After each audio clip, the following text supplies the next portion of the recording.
The cards have been dealt, and we are here to play. Famous words of Vladimir Putin. And as the world watches, two of its strongest leaders are at play. At the table, Russian President Putin, not kidding around, as evidenced by pro-Russian separatists who most agree have blown a civilian plane from the sky. And at the table, Israeli Prime Minister Benjamin Netanyahu, not kidding around, as evidenced by as many as 50,000 Israeli boots on the ground to blow up the tunnels used by Hamas terrorists to store weapons and stage attacks. And on the sidelines, watching and dithering, our leader, Barack Obama. But Americans don't want a spectator. They want a leader who's also not kidding around. Americans want a president not afraid to get in the game, secure our future, and reassert himself on the world stage. In fact, it's what we're used to. It's in the DNA of American presidents. I'm coming before you tonight about the Korean airline massacre, the attack by the Soviet Union against 269 innocent men, women, and children aboard an unarmed Korean passenger plane. This crime against humanity must never be forgotten, here or throughout the world.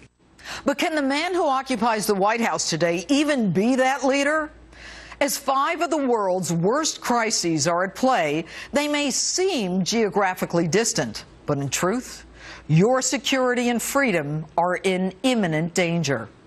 Number 1, Iraq.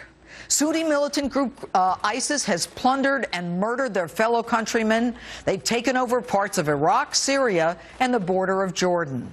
Their leader, another experienced player, has boasted that he'll see us in New York. 2, Syria.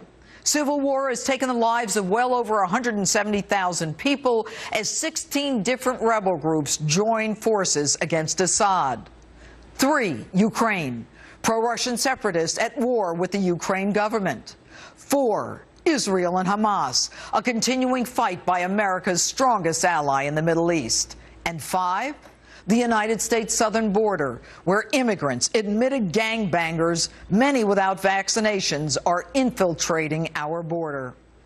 Actually, when you think about it, we're in a hell of a mess. And Mr. President, you need to get your act together. Put on your big boy pants and get in the game with a coherent foreign policy. First, Iraq and Syria. We need a consistent foreign policy. Mr. President, do you even know whose side we're on? Get this one.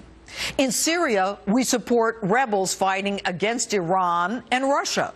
And in Iraq, we're working with Iran and Russia against ISIS. Do you ever feel conflicted?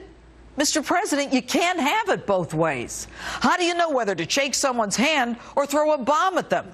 How do you know who to invite to lunch and who to invite to an ambush? And 3, Ukraine. Mr. President, you've got to stop with that ridiculous reset button. I think we have an excellent opportunity to reset the relationship between the United States and Russia. And the empty threats? And indeed, the United States will stand with the international community in affirming that there will be costs for any military intervention in Ukraine.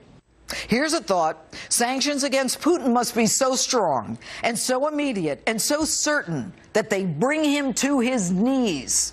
It looks like the weaponry used to shoot down that civilian plane was given by Russia to the separatists, or that Russia at least trained them to use it.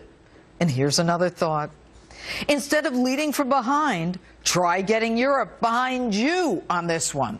We run NATO. It's our 4-star generals. It's our money. It's our intel. You've got a chance now of Europe joining you because 10 countries have lost citizens on that plane that was shot down. Just do it. And 4, Israel. Hamas is a terror organization, pure and simple. The UN may legitimize it, but it is a terrorist organization initially funded by the Muslim Brotherhood. At least the Egyptians' new president, al-Sisi, another strong player, had the courage to throw them out. And we need to assist our ally, Israel, to finish them for once and for all. and stop with the pussyfooting around and help the one ally that we have in the Middle East. And finally, to our border. Stop throwing money that we don't have at problems. Where did you learn that anyway? You can't just send money to Honduras, and you can't send immigrants under the cover of darkness whose backgrounds we don't even know, many with gang tattoos, and whose health records we don't even have, all over our country. You need to ship them out now. And if you can't secure the border, militarize it. And take that fancy pen of yours that you're always bragging about and change the law so that we don't have to keep them here for 5 years while they continue to drain us with costs of education, medication, housing, lawyers, judges, advisors, and translators. Mr. President, it's time to be a real ally to those people we need for the alleged tranquility that your press person thinks you have bestowed on the world. Another delusional conclusion. It's time to step up on the world stage to do something Reagan-esque. Yes, indeed, the cards have been dealt. And whether you like it or not, it's time to sit at the table and get in the game. If you would ante up and be the leader that America needs, then Americans will not only rally around the flag, not only put their differences aside, but they might actually cheer you on. And here's an example, in case you need it, of what a leader does. This is not a role we sought. We preach no manifest destiny. But like Americans who began this country and brought forth this last best hope of mankind, history has asked much of the Americans of our own time. Much we have already given. Much more we must be prepared to give.